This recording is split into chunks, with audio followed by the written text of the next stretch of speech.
Jumpa lagi rekan trader Indonesia dimanapun berada, kembali lagi bersama saya Maurits pada segmen Kupas Tuntas Gold pada saat ini. Kencang banget suara saya.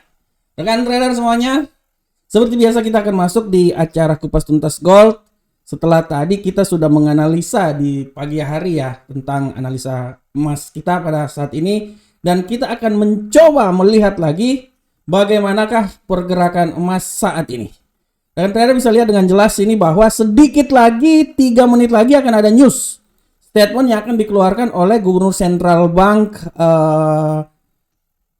Eropa, Christine Lagarde. Apakah news ini akan mempengaruhi pergerakan dari gold? Pada prinsipnya kita akan lihat secara bersama-sama dengan trader, dan setelah kita lihat pada pagi hari bagaimana pergerakan emas ya. Saya di sini bisa melihat bahwa kita coba menganalisa lagi bahwa setelah kemarin emas itu dia sampai menyentuh rekan trader, level 2079 ya, seputaran 2078 2079 lah. Emas perlahan namun pasti pada hari ini agak mengalami pelemahan. Tapi saya senang, bukan cuma senang sih, tapi saya membaca dari artikel yang dikeluarkan di salah satu portal trading, portal yang sangat luar biasa ya. Di situ saya akan sedikit membaca bahwa di situ dibilang bahwa perkiraan harga emas gold tampak akan mencapai rekor tertinggi baru di atas 2070 sampai 2075. Itu menurut Credit Suisse ya. Di sini dibilang bahwa emas masih bertahan dalam kisaran tepat di depan resisten penting dan rekor tertinggi di seputaran 2070 dan 2075. Jadi pada prinsipnya di sini kita bisa melihat bahwa banyak para pakar menganalisa bahwa emas ini masih punya peluang untuk bisa akan naik lagi ya. Salah satu tulisan yang juga sangat luar biasa di sini ditulis bahwa kontrak berjangka emas kenaikan lebih lanjut dalam waktu dekat. Ya, ini menurut CME Group ya. CME Group ya, untuk pasar emas berjangka open interest naik untuk 4 sesi berturut-turut pada hari Rabu di sekitaran 11,11 ribuan ya kontrak ya, dan di sini dibilang bahwa diperkirakan bahwa emas masih punya peluang untuk naik lagi ke posisi yang lebih tinggi ya. Dan kalau kita lihat ya, kalau kita lihat sekarang ini, kalau ini kan analisa yang tadi pagi, saya coba pindah ke analisa saya di sini. Nah, kalau ini adalah analisa saya ya. Analisa kupas tuntas gold saya pada kesempatan hari ini rekan trader. Dan kalau saya lihat rekan trader bagaimanakah? Ini saya coba pindah dulu ke sini. Oke. Dan saya coba pindah dulu. Oke, kan ini saya tutup aja. Nah, ini dia. Nah, ini ya. Tadi saya coba tutup. Nah, oke.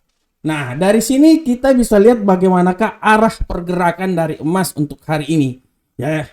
Kalau kita lihat setelah kemarin kenaikan yang sangat luar biasa, emas naik seperti yang telah saya bilang sebelumnya bahwa emas naik ini karena faktor yang sangat penting adalah pertama permasalahan perbankan dan utang yang dikhawatirkan tidak bisa dibayar oleh tidak tepat waktu pembayarannya pada tanggal 1 Juni nanti.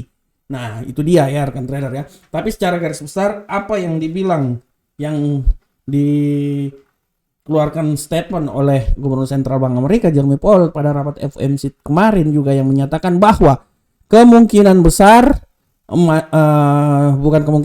arah menaikkan tingkat suku bunga sebesar 25 BP dari 5 sampai 5,25 ya persen. Nah, dan dibilang bahwa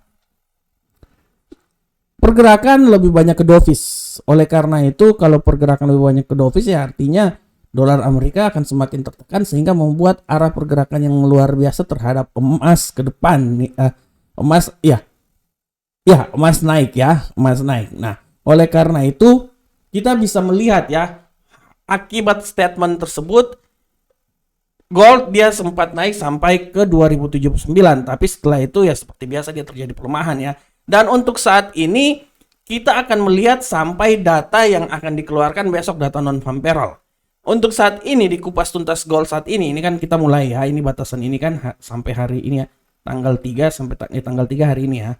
Dari sini sampai sini kan itu kan batasannya ya, dari sini sampai sini kan, kalau dari sini sampai sini kan itu batasannya ya. Kalau sabar, saya kasih batasannya dulu.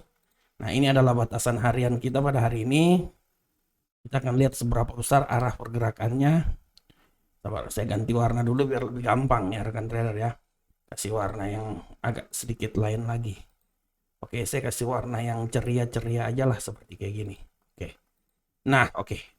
Nah, kalau saya lihat di arah seperti kayak gini, saya bisa bilang bahwa benar, kita akan lihat apakah emas ini dia bisa naik atau malahan sebalikannya dia akan turun. Kalau saya lihat tendensi pelemahan masih bisa saja terjadi, tapi dia harus bisa melewati level di bawah sini dulu.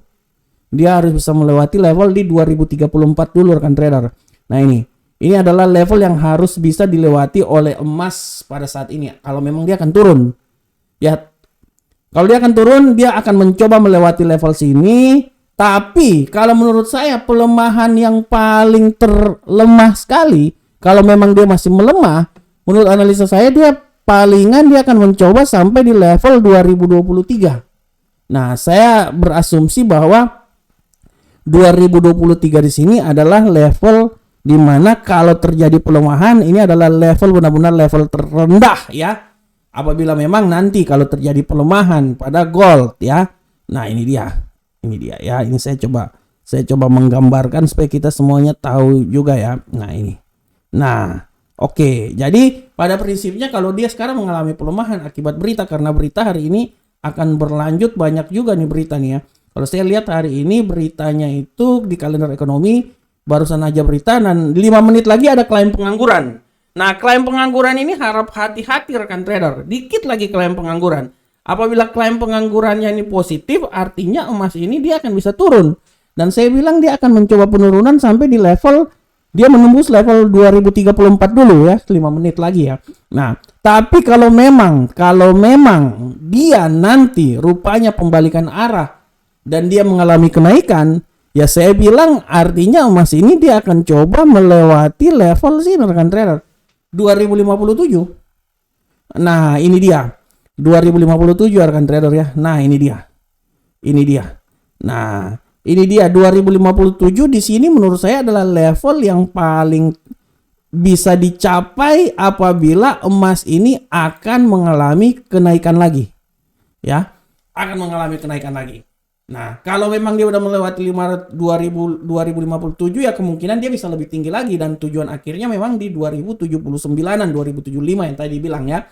Tapi secara garis besar saya bisa lihat bahwa peluang pelemahan kalaupun terjadi, kalau kita lihat memang tendensi pelemahan sama kuat ya.